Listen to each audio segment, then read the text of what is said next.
Sesaat lagi kita mendengarkan info samurai.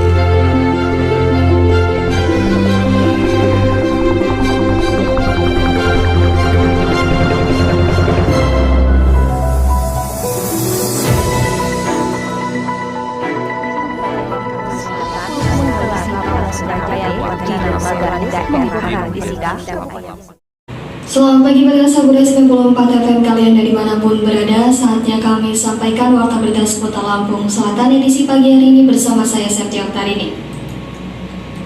Akses gorong-gorong Pantai Ketang amblas dan musim batuk demam intai anak-anak.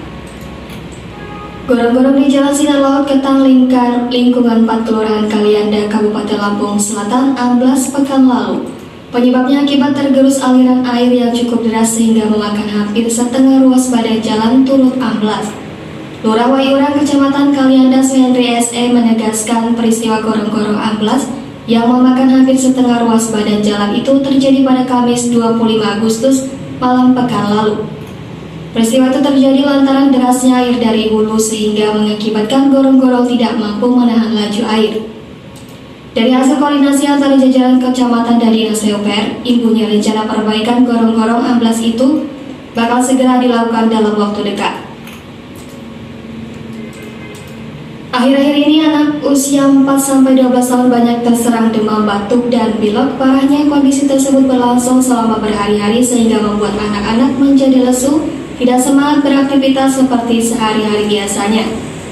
Kepala PT Puskesmas Wayurang Saiful Anwar SKM Menkes mengamini jika saat ini memang banyak anak-anak terserang penyakit yang sedang musim tersebut.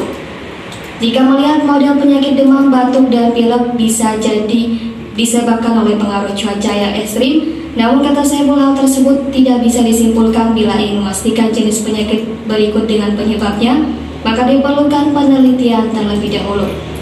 Sekian warta berita untuk pagi hari ini, kita kembali ke siaran selanjutnya.